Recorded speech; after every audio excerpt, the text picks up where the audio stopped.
Good afternoon to everyone. Today, three topics will be discussed here. The first is antacid, the second is antiemetic, and then we will discuss the third topic, fluid and electrolyte therapy. This is Dr. Arun Singh, second year IPG resident in Department of Pharmacology in SMS Medical College, Jaipur. We will discuss the antacid. Basically antacid हो गई या फिर अपना एच2 blocker हो गया या फिर अपना पीपीआई हो गई, ये तीनों अपना गैस्ट्रिक अल्सर डिजीज़ के ट्रीट करने में दिया जाती है। अपन केवल आज एंटासिड टैबलेट एंटासिड के बारे में पढ़ेंगे। So definition of antacid is any substance generally एक basic salt which neutralise stomach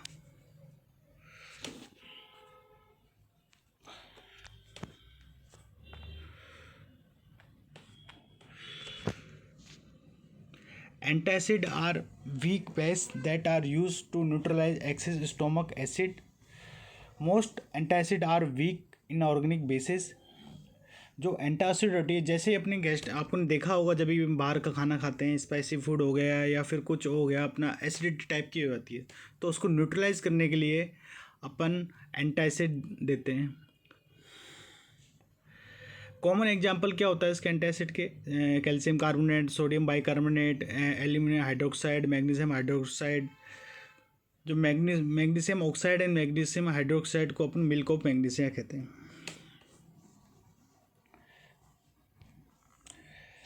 अब इसका आइडियल प्रॉपर्टी ऑफ एंटासिड की क्या होती है? ये वाटर में इंसॉल्युबल होगा, फाइन पार्टिकल साइज होगी इसकी, should not be absorbable, should not cause constipation, should not be act as a laxative, should exert effect rapidly, should not cause systematic alkalosis, should affect over a longer period of time, should not cause evolution of large amount of gas by reacting with acid in GIT, probably inhibit pepsin, easily available होनी चाहिए, non toxic होनी चाहिए, not cause to any side effect, should be stable. ये केवल ideal property है, बाकी अपन देखेंगे आगे पढ़ेंगे तो अपना जो एलिमेंट हाइड्रोक्साइड से अपन को एक कॉन्स्टिपेशन मिलेगा, ऐसे ही अपने मैग्नीशियम हाइड्रोक्साइड से अपना डायरिया साइड इफेक्ट होता है। एक्शन ऑफ मैकेनिज्म क्या होता है इसका? Antacid perform a neutralization reaction, they buffer gastric acid raising in the pH to reduce acidity in stomach. When gastric hydrochloric acid reach the nerve in the gastric mucosa, they signal pain in the central system.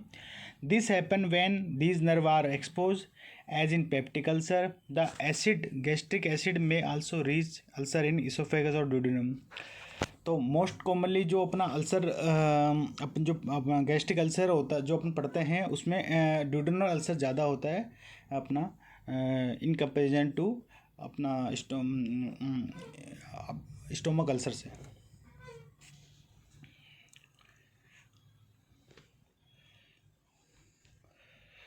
अब इसका causes क्या होते हैं? Excessive release of acid in the stomach. पहला है alcohol, ज़्यादा alcohol कंजप्ट कर लिया, eating certain food like spicy food हो गया, स्मोकिंग हो गया, सर्टेन ड्रग लाइक एस्पिरिन और स्ट्रेस।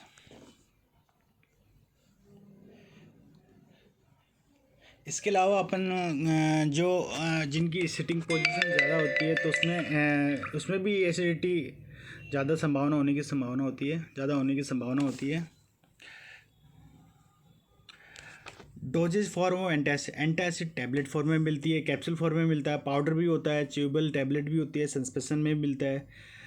एक अपने डाइजिन सुना होगा आपने कि डाइजिन जो होती है अपने लिक्विड फॉर्म में सस्पेंशन फॉर्म में दी जाती है, और ये अपन एंटासिड मेनली अपन को पोस्ट मील दी जाती है। Types of antacid: sodium containing antacid, example है sodium bicarbonate, magnesium containing antacid magnesium carbonate, third is calcium containing antacid calcium carbonate, fourth one is aluminium containing antacid aluminium hydroxide gel. Other antacid, bismuth sulfate, histamine, cimetidine. Uses of antacid के क्या हो गया, it bring down the percent of acidity in stomach and prevent mucus lining in the stomach.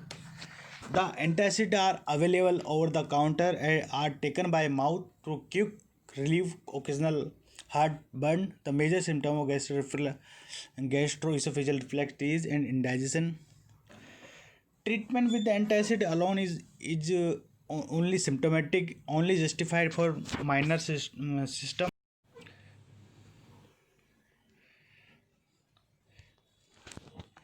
Antacid are distinct from acid reducing drugs like H2 receptor antagonist or proton pump inhibitor, and they do not kill the bacteria like Helicobacter pylori, which cause most ulcer. Adverse fact of antacid, magnesium compound क्या करता है आपको, diarrhoea करता है. Aluminium compound क्या करता है, constipation.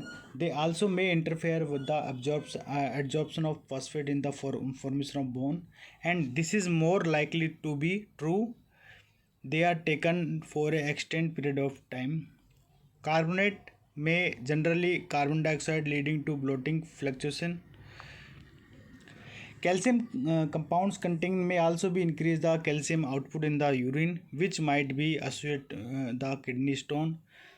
Sodium, increased intake of sodium may be deleterious for arterial hypertension, heart failure, and many renal disease. अब रेशनली ऑफ एंटासिड करेंगे, पढ़ लिया आपने अभी तो कि ज़्यादा हार्टबर्न हुआ देर, जो we take antacid to reduce the heartburn. Treatment with antacid alone is symptomatic only justified minor system. The utility of many combinations of antacid is not clear, although the combination of magnesium aluminum salt may prevent alteration of bowel habit. A typical feeling of restlessness, indigestion, feeling of nausea or actual vomiting. Patient with kidney contraindication of antacid क्या हो गया, patient with kidney failure or heartburn disease. Sodium bicarbonate has high sodium content and is not appropriate for people who are on salt restricted diet or have congestive heart failure, high blood pressure और kidneys problem. जो sodium hydroxide है, ऐसे patient जिनमें BP ज़्यादा होता है तो उसमें अपन को कॉन्ट्राइंडिकेट होती है, उसमें देना नहीं चाहिए. और किडनी फेलियर के केसेस में भी एंटासिड नहीं देनी चाहिए. In pregnant women antacid are safest for heartburn symptom but do not use antacid. Next topic is anti emetic drugs. अपन ने जनरली देखा होगा जो एमएससी होती है, एमएससी की वोमिटिंग होती है, उसमें क्या होता है, जो द गैस्ट्रिक कंटेंट का एक्सपल्सन होता है. तो antiemetic is a drugs which prevent the vomiting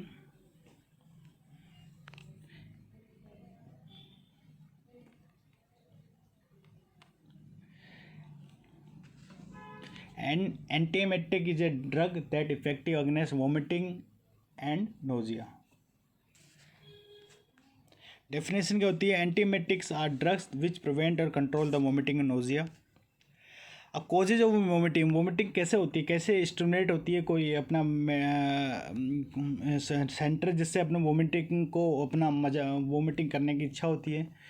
इसमें two major cerebral centre are chemoreceptor trigger zone which lie near the medulla, the vomiting center in the medulla both cause vomiting when stimulated. The chemoreceptor trigger zone receive most of the impulse from drugs, toxin and vestibular center. The neurotransmitter dopamine stimulate the chemoreceptor trigger zone which stimulate the vomiting center when triggered. Motor neuron respond, contraction of diaphragm, anterior abdominal muscle, the stomach glottis close, abdominal wall move upward, then vomiting हो गया. अब classification में क्या क्या आएगा अपने antiemetic. Classification of antiemetic drugs में पहला आता है सेरोटोनिन रिसेप्टर 5-HT3 एंटागोनिस्ट. इसका एग्जांपल है ओंडासिट्रोन, गिनिसिट्रोन, डोलोसिट्रोन और ट्रोपिसिट्रोन. ओंडासिट्रोन आपको सबलिंगुअली भी देते हैं इसके, और आईवी फॉर्म में भी देते हैं, ओरल फॉर्म में भी देते हैं। ग्रेनिसिट्रोन क्या होती है, ट्रांसडर्मल पेज में दी जाती है, ओरल भी दी जाती है, आईवी भी दी जाती है। डोलोसिट्रोन ओरल भी दी जाती है, आईवी दी जाती है। ट्रोपिसिट्रोन ओरल भी आती है, आईवी भी दी जाती है। सेकंड है प्रोकाइनेटिक ड्रग्स, इसमें मेटाक्लोरपाइड है, सिसाप्राइड है।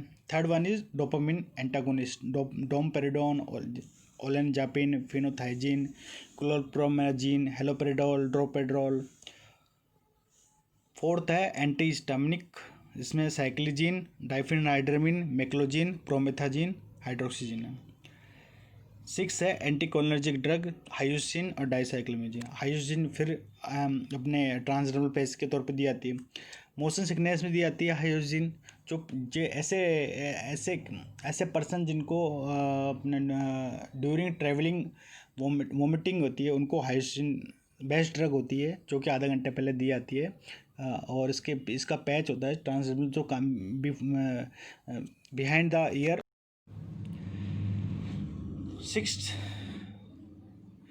सिक्स है एन के रिसेप्टर एंटागोनिस्ट, इसका एग्जांपल है एप्रेटिटेंड, कैसोपिटेंड, रोलापिटेंड। सेवन्थ है ग्लूकोकॉर्टिकॉइड, डेक्सामेथासोन, मिथाइलप्रेडिसोनोल। एट है कैनाबिनॉइड, ड्रोनाबिनोल, नेबिनोल। नाइन है मिससेलियस, बेंजक्विनामाइड, hydrochloride, डाइफिनडोल, ट्राइमेथोबेंजामाइड। We will discuss the antihistaminic and anticholinergic drugs. Most commonly vomiting antiemetic drug अपनी ये होती है एंटीहिस्टामिनिक एंड एंटीकोलिनर्जिक।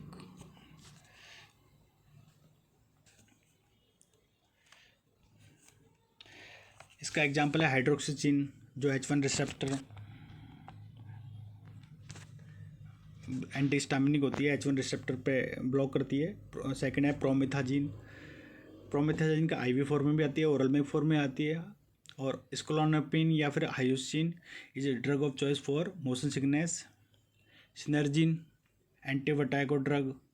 डाइफेनाइड्रामिन, बेट्राजेमिन एंटी डिप्रेशन ड्रग भी होती है और एंटीकोलिनर्जिक ड्रग भी होती है, जो अपने उसको प्रिवेंट करती है, अपने वोमिटिंग को।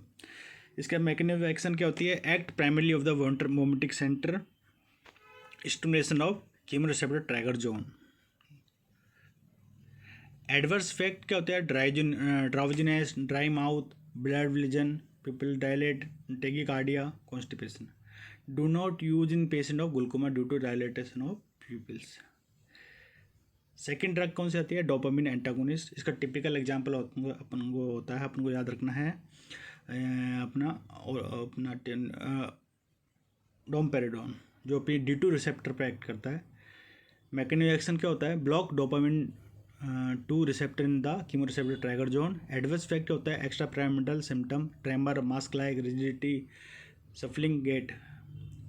फिनोथाइजिन largest group of drug use for nausea and vomiting. Chlorpromazine, prochlorperazine, edisylate, most frequently prescribed antiemetic drug. Perphenazine frequent use the patient of treatment of anti cancer therapy। इसका एक्शन क्या होता है, inhibit करती है dopamine को in the chemoreceptor trigger zone को, जिससे stimulate होता है vomiting centre. Use severe nausea and vomiting from surgery, anaesthetic, chemo, radiation sickness. Side effect क्या होंगे, dry mouth, drowsiness, extra pyramidal symptom, dizziness, hypotension. Perfenazine used in anti-cancer therapy induce dopamine in the chemoreceptor trigger zone. They leads to decrease the chemoreceptor trigger zone stimulation. Vomiting center also work as antipsychotic. Onset 2 to 6 hours. Duration of action 6 to 12 hours. Interaction taken with ethanol, alcohol, antihypertensive agent and nitrate hypotension can result. CNS depression when taken with ethanol, alcohol, narcotic, sedative, hypnotic, general anesthetic। Adverse effect क्या होता है, moderate sedation, hypotension, extra pyramidal symptom, CNS effect, restless, weakness, dystonic reaction. agitation, and mild cholinergic side effect. Dose lower as antiemetic than psychotic, so side effect not as severe. Butyrophenone इसका example है haloperidol, droperidol, dopamine 2 receptor को chemo receptor trigger zone में block करता है। Use होता है इसका treatment of post operative nausea and vomiting, emetic associated with toxin, chemo, radiation therapy. Adverse effect क्या होता है? Extra pyramidal symptom if use over extend time, hypotension. अब इसमें एक मैं बताता हूँ, एक आपको एक चीज़ बताता हूँ कि जो अपनी कीमोथेरेपी, कोई भी कैंसर पेशेंट होता है जिसको कीमोथेरेपी दी जाती है, तो कीमोथेरेपी इंड्यूस एक वॉमिटिंग होती है। यदि 24 घंटे के अंदर हो तो अपन ग्रेनिसिट्रोन देते हैं। सिट्रोन ये अपने 5-HT3 रिसेप्टर को ब्लॉक करता है, और यदि 24 घंटे बाद हो तो एक एप्रिटिटेन ड्रग देते हैं, जो आगे इसका डिस्कस है। अब नेक्स्ट ड्रग है प्रोकाइनेटेड ड्रग मेटाक्लोप्राइड सिसापेराइड। ये it block dopamine and serotonin receptor in the chemo receptor trigger zone. Use है post operative emesis chemo radiation therapy. Adverse effect है इसका sedation and diarrhoea with high dose. Next drug है serotonin ओंडास antagonist, 5-HT3 receptor को block करता है। इसका example है ओंडासिट्रोन, गिलिसिट्रोन, प्रोपिसिट्रोन, पालोनोसिट्रोन। मैकेनिज्म एक्शन है इसका suppress nausea and vomiting by blocking the serotonin receptor in the chemo receptor trigger zone and और afferent vagal nerve terminal in upper GI tract. Do not cause extra pyramidal symptoms. Use chemo induced emesis. Orally दी जाती है, IV form में दी जाती है। Adverse effect है इसका headache, diarrhoea, dizziness, fatigue. Next drug है ग्लूकोकोर्टिकोइड, जिसका एग्जाम्पल है dexamethasone, methylprednisolone. Effective with chemo treatment in suppressive emesis, give IV। Cannabinoids active ingredient in marijuana, approve for clinical use since 1985 to alleviate nausea and vomiting from cancer treatment। इसका example है dronabinol, nabilone. For clients unable to use respond to other emetic। Adverse effect है mood change, euphoria, drowsiness, nightmares, dry mouth, confusion, depersonalization, nightmares, incoordination, memory lapse, orthostasis, hypertension, tachycardia। Miscellaneous drug में आती है benzquinamide, hydrochloride, diphenidol, trimethobenzamide. Suppress the impulse to chemoreceptor trigger zone. Ventral area of medulla oblongata also prevent vertigo by inhibiting impulse to vestibular area. Labeled miscellaneous because they do not strictly antihistaminic, anticholinergic, phenothiazine। Adverse effect drowsiness, anticholinergic symptoms। anticholinergic symptom में blurring of vision,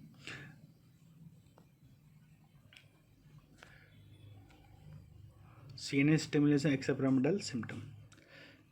ये आपको बता दिया है मैंने कि antihistaminic H1 receptor होता है, आयोसिन M1 रिसेप्टर करता है, फिनोथाइन D2 ये आ गया अपना dopamine receptor antagonist, phenothiazine D2 receptor, नोपेडोन, मेटाक्लोप्राइड, नेबिनोल अभी बताया, कैनिबिनोइड्स में बताया। ये इनका एक साइट ऑफ एक्शन स्टोमक होता है, एंटेरोक्रोमोफिल sales.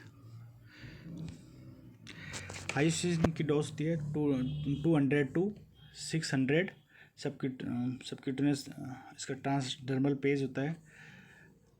Dicyclomine 40 mg for 6 hourly, cyclizine 50 mg for 4 to 6 hourly, meclizine 25 mg per day, metoclopramide 10 mg, domperidone 10 to 20 mg 4 to 6 hours, ondansetron 8 to 60 mg।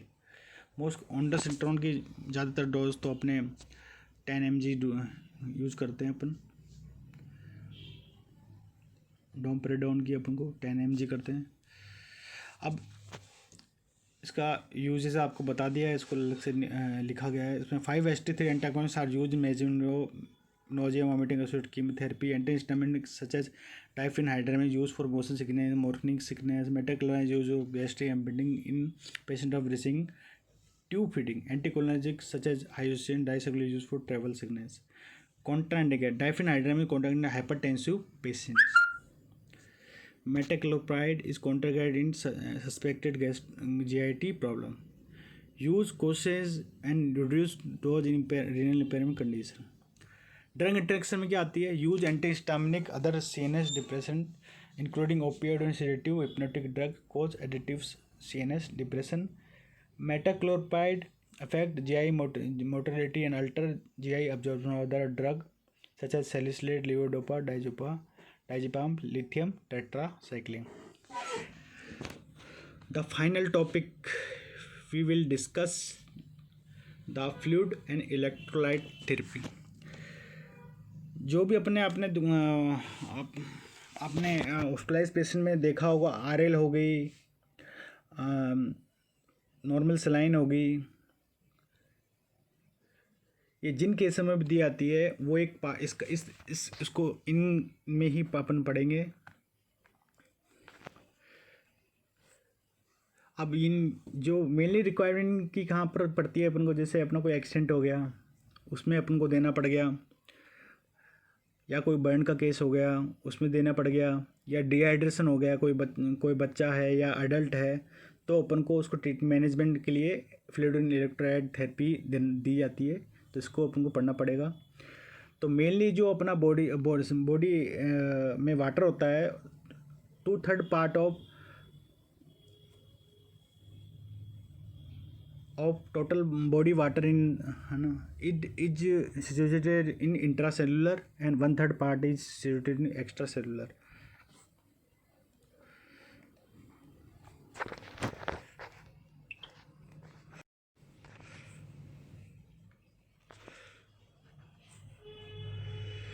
एक चीज़ और, दो तरह के आते हैं अपने, क्रिस्टलॉइड और कोलॉइड्स. क्रिस्टलॉइड्स तो अपन ने जो आरएल देखा है या फिर रिंगर लैक्टेट है या फिर अपने नॉर्मल सलाइन है, वो अपन क्रिस्टलॉइड होता है. और जो अपन कोलॉइड में होता है, अपन जो होता है अपना डेक्स्ट्रॉन,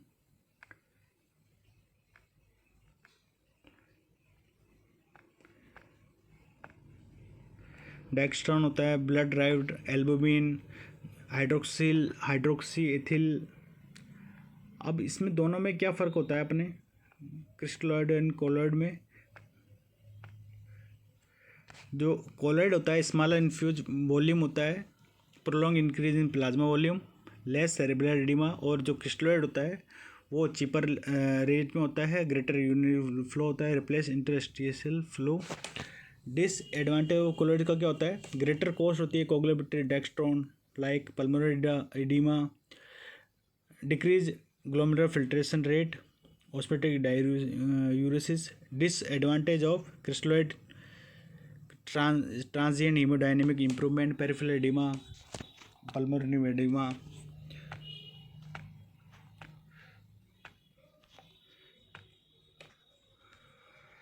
अब अपन को पूरा इस टॉपिक का डिस्कस करते हैं. These are the outlines. Introduction, basic physiology of fluid therapy. Normal fluid and electrolyte requirement for body for any disease या चाइल्ड ग्रोइंग स्टेज. डिहाइड्रेशन को पढ़ेंगे, फ्लूइड रिप्लेसमेंट थेरेपी पढ़ेंगे, ऑस्मोलिटी प्रॉब्लम पढ़ेंगे, management of osmolality problems पढ़ेंगे. Finally discuss conclusion. Introduction of this topic. Fluid and electrolyte therapy is essential component of the care of hospitalized children, and a thorough understanding of the changing requirement of growing children is fundamental in appreciate the many important pharmacokinetic change that occur from birth to adulthood. While there are many factors that contribute to fluid and electrolyte needs to children, approaching this therapy in a systematic, organized fashion can help meet ongoing as well as changing needs of patient.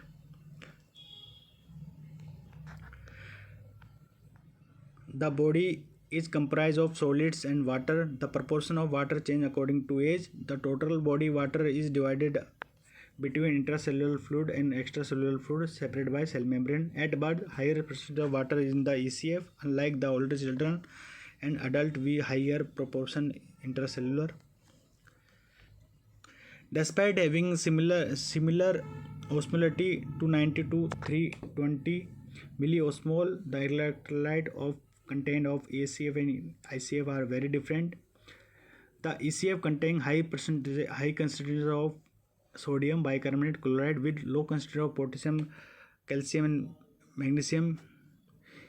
In contrast, the ICF is higher concentration of potassium, magnesium and lower concentration of sodium and bicarbonate. Sodium बाहर ज़्यादा होता है और अपने potassium अंदर ज़्यादा होता है. ओस्मोलैरिटी क्या होती है? Is a count of total number of osmolarity activity particles in the solution it and is equal to sum of molarity of all the solids present in the solution. Normal 220 to 310 milliosmol per kilogram. Molarity क्या होती है? Is a number of particles of particular substance in the volume of fluid. अपन को इसका measurement करते हैं अपने millimole पर लीटर. एंड मोलैरिटी क्या होती है? द नंबर ऑफ पार्टिकल जो in the mass weight of fluids. Millimole per kilogram में मेजरमेंट करते हैं. Normal fluids and electrolyte requirement. Fluid and electrolyte required to replace daily losses and to maintain overall net balance of zero gain and or loss are often referred to as maintenance needs. These needs vary from day to day, from individual to individual, from age infant to adult. In 1957, Holliday and Sager developed an easily remembered formula for calculating caloric requirement for hospitalized children from body weight. They also saw the water requirement in milliliters was equal to total energy goal of maintenance fluid. इसमें holiday Segar method में first 10 kilogram of body weight में अपन जो maintenance fluid देते हैं अपना 100 ml per kilogram per day. Holliday सेगर estimate में 4 ml per kilogram per our. Second 10 kilogram of patient weight of patient में 50 milligram per kilogram day Holliday Segar method के द्वारा देते हैं. हॉलिडे सेगर एस्टिमेट बताता है 2 ml पर किलोग्राम पर over requirement होती है. इसके बाद 20 किलो के बाद एवरी 1 किलो पर अपन को thereafter 20 ml per kilogram per day Holliday Segar method के अकॉर्डिंग देते हैं. और एक 1 ml पर किलोग्राम पर ओवर हॉलिडे सेगर एस्टिमेट के तौर देते हैं. ऐसे ही अपना ये फॉर्मूला है. ऐसे ही अपना जो बर्न के केस में जो अपन को फ्लूइड देते हैं, जो आरएल दिया जो फ्लूइड थेरेपी दी जाती है, उसमें भी अपन को फॉर्मूला आता है.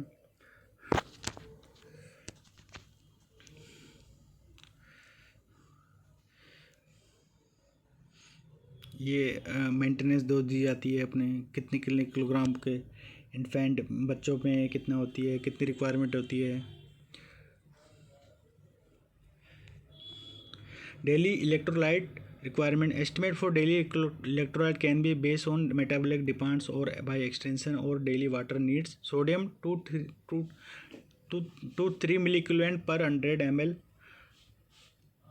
H2O per day. Potassium 1 to 2 milliequivalent per 100 ml H2O per day. Chloride 2 to 3 milliequivalent per 100 ml H2O per day. Important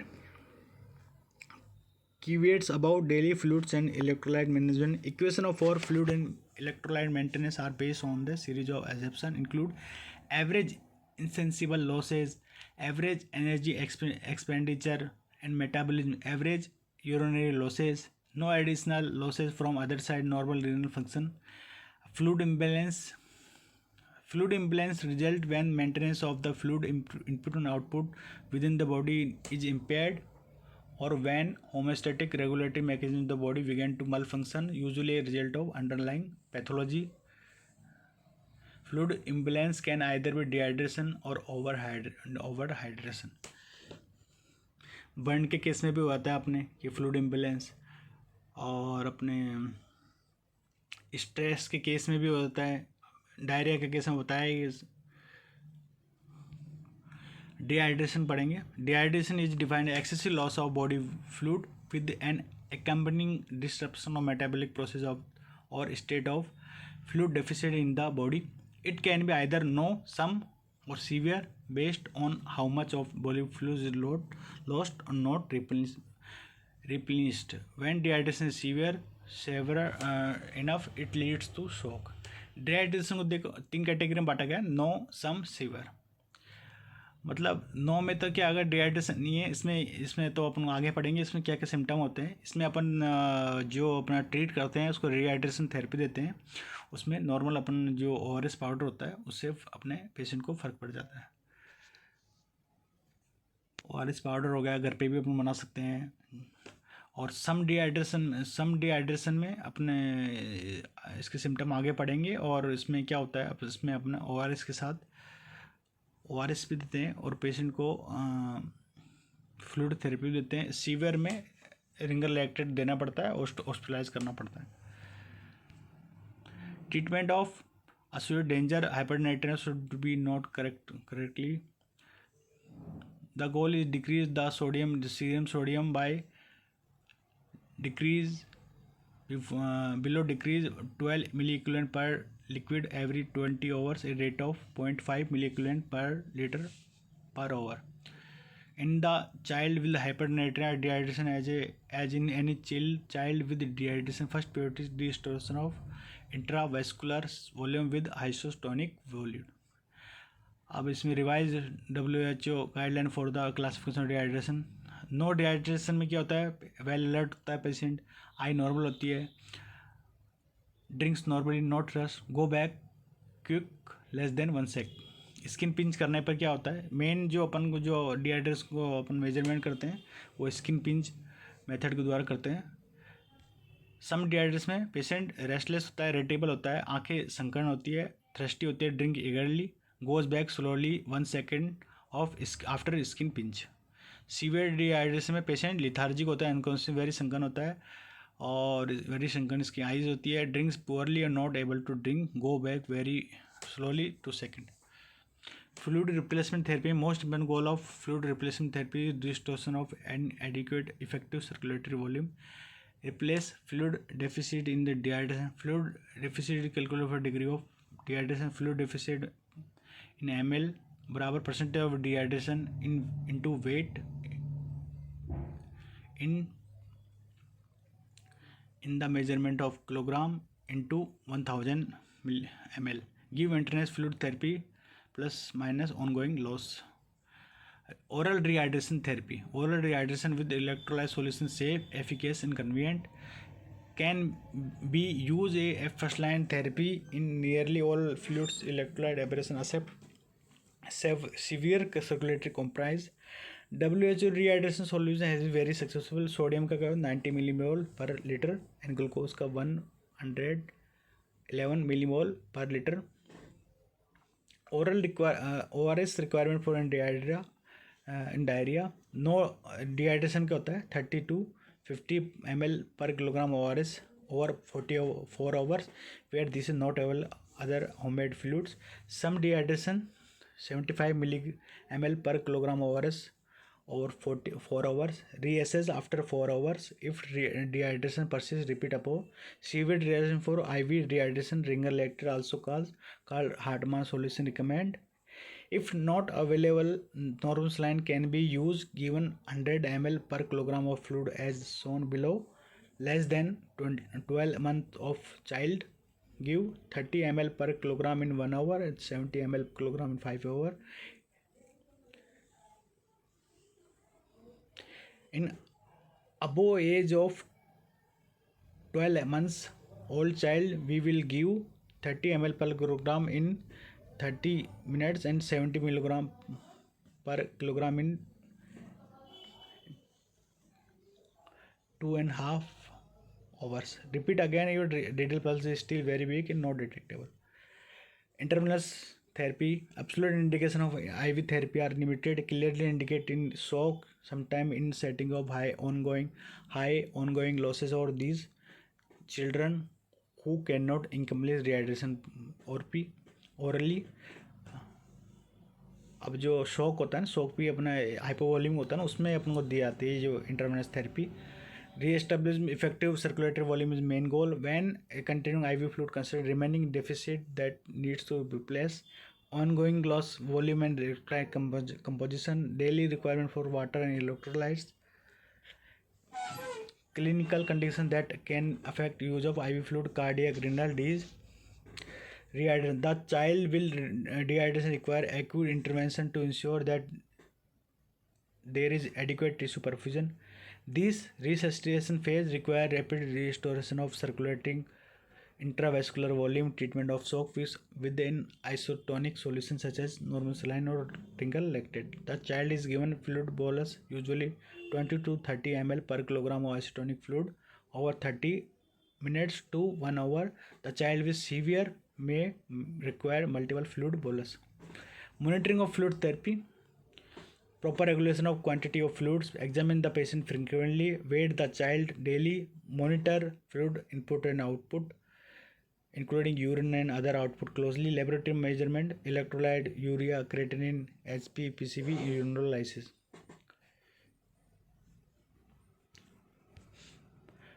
ऑस्मोलेटरी problem में हाइपरनेट्रेमिया कब कहेंगे? जब सीरम सोडियम का लेवल कितना होता है? Below 130 milliequivalent per litre. Usually due to too much water for solute rather than too little sodium. Sodium deficit calculation is normal sodium milli equivalent per liter minus measured sodium milli equivalent per liter into total body water in liter. Use 135 milli equivalent per liter as normal sodium. Estimate total body water as 0.6 liter per kilogram into body weight. Symptomatic hyponatremia में decrease serum sodium, usually 150 milli equivalent per liter. Significant neurologic effect usually with sodium is above 160 milli equivalent per liter, usually due to reactive deficiency of water for normal extracellular fluid use. Can urine in the setting of excess water losses in diabetes insipidus or loss of sodium and water that is dilute compared to serum. Diarrhea में sodium is 60 milli equivalent per liter. Rising serum sodium leads to rising serum osmolality. Osmoreceptor sense increase osmolality and trigger antidiuretic hormone release. Thirst mechanism is triggered with elevated osmolality. Both mechanisms should return osmolality to normal. Next है hypokalemia. इसमें किस में होता है? Adrenal tubular defect में होता है, starvation होता है, डायरिया में होता है, डीके में होता है, हाइपर एल्डोस्टेरोन में होता है, क्रोनिक डायरेटिक यूज में होता है, इनएडिक्वेट आईवी रिप्लेसमेंट में होता है, मेटाबॉलिक एल्कलोसिस मैग्नीशियम डिप्लेशन होता है. इसका सिम्टम क्या होता है? Muscle weakness, crumbs, paralytic, hyper reflexia, lethargy, confusion, prolong QRS, U wave in low voltage T wave is found on ECG. Atrial ventricular ectopy, increase sensitivity to digitalis. Treatment क्या करते हैं? Oral replacement maintenance 2 milliequivalent per kilogram per day. Give additional 1-2 milliequivalent per kilogram per day as needed. IV replacement करते हैं. Maximum consistent through peripheral IV is 60 milliequivalent per litre. Maximum rate of potassium chloride administration should be 0.3 milliequivalent per kilogram per hour और 60 milliequivalent per kilogram whichever is less. Hyperkalaemia किस कारण होता है? Renal failure, haemolysis, tissue necrosis, hypoaldosteronism और congenital adrenal hyperplasia, potassium sparing diuretic, overdose of potassium supplement. Symptom क्या आएगा अपने? Primary cardiac symptom आते हैं. इसमें ECG फाइंडिंग क्या होता है? Peak TVA. इसमें तो उसमें U वेव आती है, उसमें पीक टी वेव आती है और ब्रॉड QRS कॉम्प्लेक्स होता है हाइपोकैलेमिया में. और हाइपरकैलेमिया में क्या होता है? Peak T wave, increase PR interval, widen QRS, depress ST segment, ventricular flutter. Other में tingling, paraesthesia, weakness, paralysis. Treatment क्या होता है? Obtain ECG, initiate cardiac monitoring, calcium gluconate देते हैं अपन को 100 milligram per kilogram IV over 5 to 10 minutes. Sodium bicarbonate कहते हैं 1 to 2 milligram per kilogram IV over 5 to 10 minutes. Prepare for dialysis, use in face in life threatening arrhythmia. Conclusion of this topic is organized fluid needs to maintain deficit, and replacement therapy can provide a systematic understanding approach to determine fluid therapy. Hypovolemic shock में अपन को ये अपना sodium saline देना ही पड़ेगा, तब जाके patient control अपना उससे लैप्स होने से बचता है, कोलैप्स होने से बचता है। और ऐसे ही अपना डिहाइड्रेशन के केस में सीवियरिटी हो जाएगा तो पेशेंट के मोर्टेलिटी होने की चांस होगी, तो अपन को रिहाइड्रेशन थेरेपी देते हैं। ओरल उसका सम और नो और सीवियर में कैटेगरी में डिवाइड किया गया है। और जो पीडियाट्रिक टू अडल्ट में जो ग्रोथ में भी अपना फ्लूइड का रिक्वायरमेंट होती है, और ऐसे बर्न के केस में भी इसको इलेक्ट्रोलाइट और थेरेपी को रिक्वायरमेंट होती है। तो ये आज तीनों टॉपिक हो गए, antacid, antiemetic, fluid and electrolyte therapy. आप इसको पढ़ना, रिवाइज करना। तीन टॉपिक इंपॉर्टेंट है, जिसमें एंटीमेटिक में मेटाक्लोप्राइड के एक क्वेश्चन आता है, और इसमें इलेक्ट्रोलाइट में आपको रिंगल लैक्टेट के बारे में पूछ लेंगे, नॉर्मल सलाइन के बारे में पूछ लेंगे। एंटासिड में पेप्टिक अल्सर डिजीज में देते हैं, इसको पीआई भी आएगा, वो अलग पढ़ना पड़ेगा। और अपना H2 ब्लॉकर, इसमें केवल एंटासिड को डिस्क्राइब किया है इस टॉपिक में। तो आज के लिए इतना ही। Thank you.